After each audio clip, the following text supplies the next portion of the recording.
Hey, church family, Pastor Wes here. I hope you're having a wonderful members meeting so far. Taylor reached out a few days back and asked if I would be interested in giving an update about the sabbatical and filming it and showing it during the members meeting, and I was very eager to get to do that. I miss you guys so much. I'm so ready to get back, and I hope that this update will communicate how grateful I am and how big of an impact that this sabbatical has had on me and my life and my family as well. I know that most working people don't get what I have gotten the last several months, and even a lot of pastors who get a sabbatical don't get a sabbatical like what our church has given to me. So it's not lost on me. I want you to know how much I appreciate it and how I've tried to steward this time well so that it would be useful down the road for many years to come in the life of our church and the life of my family. Because it's a sabbatical update, I just started writing down all of these changes that have been taking place in my heart and tried to summarize them and organize them. And so since it's a sabbatical update, I want to put them under 7 headings. I don't have a lot of time to communicate it because you got a members meeting, you got other stuff y'all got to be focused on.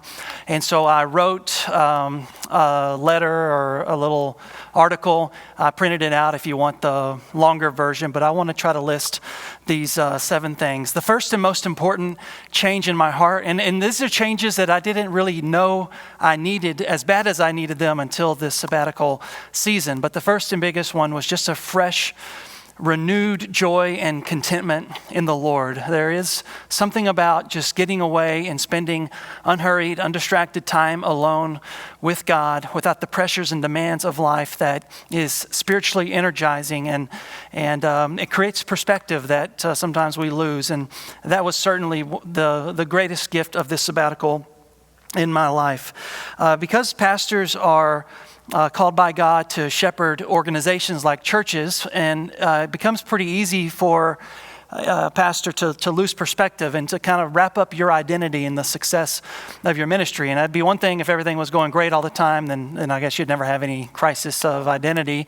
But the truth is things don't always go great, and certainly with the last 3 or 4 years, there were challenges and difficulties and hardships, and it wasn't until I was able to get away and kind of untangle from all of that weight and pressure that I began to see ways in which I'd let my identity get wrapped up in my calling as a pastor, and particularly a pastor of this local church. And so it was so fruitful for the Lord to prune those areas of my life. I shared even before the sabbatical about how the Lord had been testing my faith to whether or not I would be willing to follow him wherever he leads, no matter what. And I can honestly say he's continued that work in this sabbatical, and that there's this fresh contentment in the Lord and joy in the Lord in this season that is so life-giving and has been really the greatest gift that this sabbatical has the greatest impact that this sabbatical has had on me.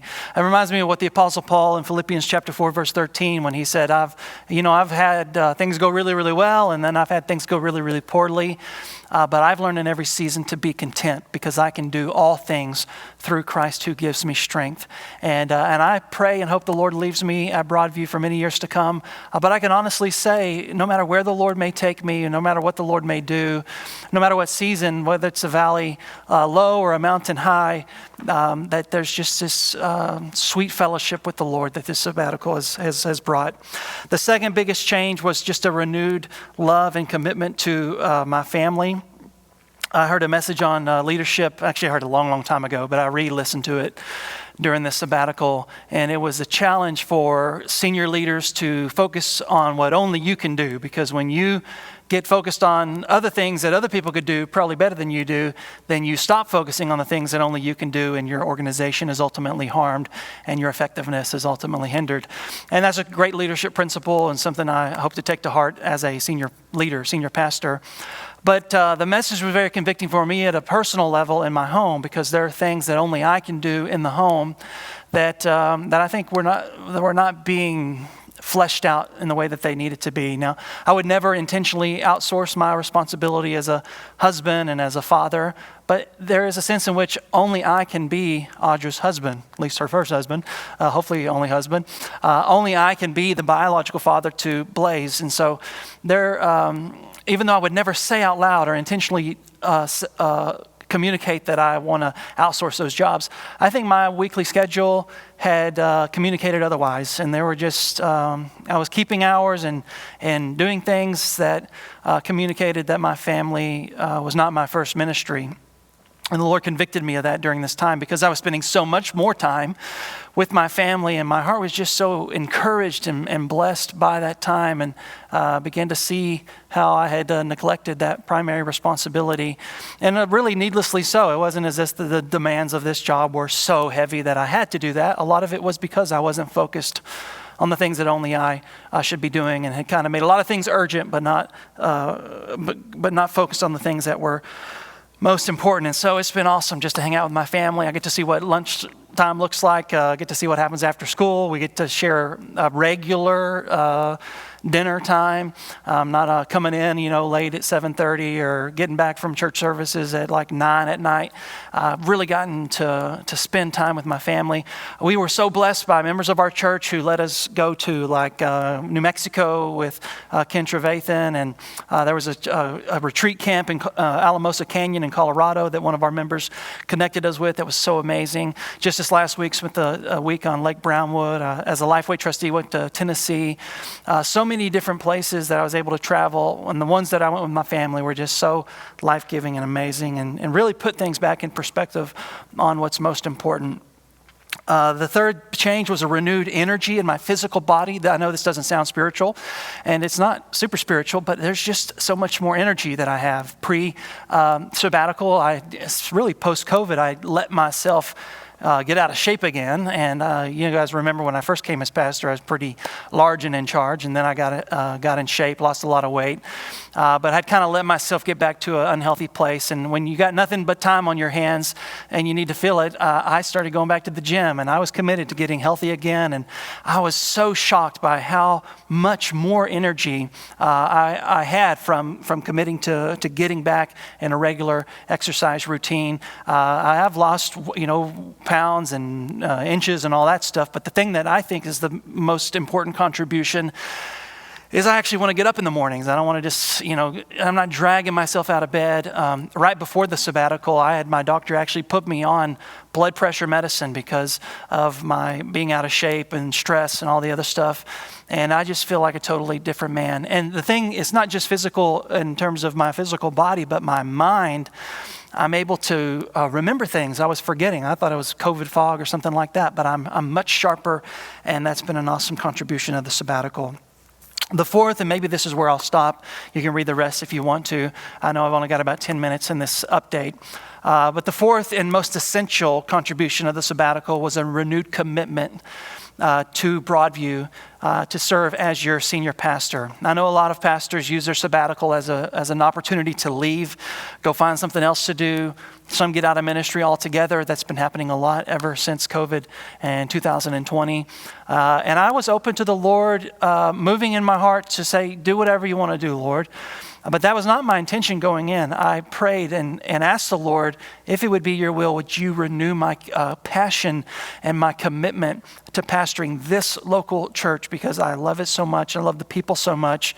And I want to be for them the kind of passionate pastor and energetic, excited pastor that I was in my first year of ministry. And the Lord has been faithful to reconfirm not just my calling to ministry, but my calling to this assignment at Broadview Baptist Church. And I think a big part of being a senior pastor is just being excited about the vision, being excited about the mission, and kind of like infecting other people with that energy and passion and excitement, and giving it to the staff, the deacons, the pastoral team, the normal congregational people. If the senior leader can't have the passion, then certainly the church doesn't have any hope of getting excited around God's vision for the future. And so the Lord has been faithful to not just give me fresh energy physically, but a fresh passion and excitement for the future of Broadview Baptist Church. Now, before the sabbatical, we were supposed to go through this strategic planning process called StratOps with our strategic leadership team and the staff. And due to a series of events outside of our control, it didn't materialize like we had hoped. I wanted to go into the sabbatical, not having to focus about leadership and all that stuff. I wanted to just unwind, untangle, and relax, and then come back and execute a plan that we had already agreed upon.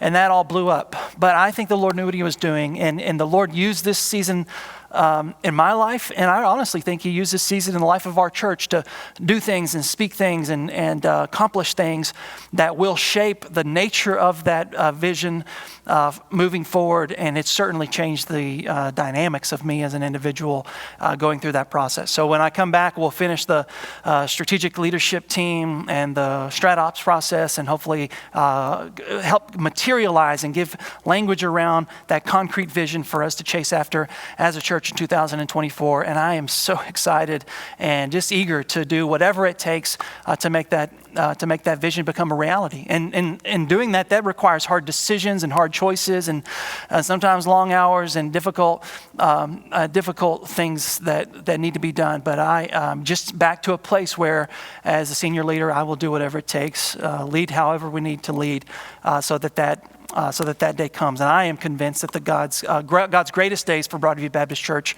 are ahead. The last three things that I don't really have time to talk about, but you can read it in the email, they're all really related to that fourth point as a renewed commitment and calling as your senior pastor. It is a renewed love for the people of Broadview Baptist Church, a renewed passion for the future of Broadview Baptist Church, and a renewed burden for the lost. When it comes to our future, I've already talked about that a little bit. When it comes to the people of Broadview Baptist Church, I went to all of these other churches during the sabbatical, and I was trying to learn things and see what people were doing and what was working and what wasn't working and how was the Lord moving. And I learned a lot of stuff, and it was very useful. But the thing I noticed more than anything else was how I felt like a stranger in all of those churches, and how the community at Broadview Baptist Church is a special, special gift that I think I'd kind of lost perspective on it. And so this renewal of a pastoral heart, the Lord accomplished during the sabbatical, and a renewal of a compassion for the lost. I hate to admit this, but there was a couple of Sundays where I didn't even go to church in person. I probably watch about 5 sermons a Sunday now, but at that particular day I'd worship online. But I went into the city. I went into Abilene, and I said, I want to look at what lost people do on a Sunday morning. And so I went to Walmart and all these other different places.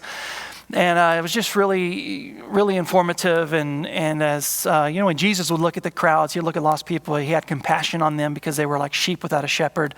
And I sensed the Lord creating that kind of spirit in me. But I just sensed as the Lord worked in my heart during the sabbatical, just an increased affection to reach unreached people. And really to train and to empower and to motivate people who are in our church to feel that same compassion and live with that same kind of conviction and missional mindset. So look forward to sharing more when I get back. I know this update's already a little bit long in the tooth. As is usual, you can read the details in print if you want more organized thoughts. I miss you guys so much. I'm so ready to get back. I will be back, coming back on the 8th, and I'll be in service, but I won't be preaching. Taylor and I are going to go to a conference on prayer, October 9, 10, and 11, or October 10, 11, 12, I can't remember the dates. I'm excited about how the Lord's going to use that to help our leadership lead our church better in corporate prayer. And then I'll be back on the 15th. My brother's being ordained as a deacon that night, so I won't be here that night.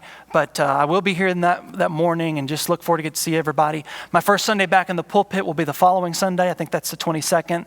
And we will jump right back into Genesis. I'm so excited about the life of Abraham and God's vision for our church as we study God's vision for Abraham and his faithfulness to show him how he would make him a great nation and a great name. And we have the same promise to us given in the Lord Jesus Christ and our continuation of his ministry as a local church. So man, I'm so pumped up to get to come back in the pulpit. I would be remiss if I didn't also say to our leaders, our staff, thank you so much. You guys have done amazing work keeping things moving. It's really been humbling to see how unnecessary a senior pastor really is in a lot of respects. And in particular to Taylor, who has preached so well. I've listened to every one of the sermons. I've kept up online. And he has done an awesome job of leading our church during this season. I've had so many other people come up to me and say, We miss you, but Taylor's doing so great leading our church through the preaching of the word. So Taylor, if you're watching this, which you probably are since you're in this room, you have done a great job. I don't know what the Lord's plans are for you in the future. I hope and pray our church will continue to have many years of benefiting from God's calling on your life and your gifts to your gifts to ministry in the local church and to our church in particular. That's all I got for now. Thank you for listening. Have a great rest of your week. You are sent.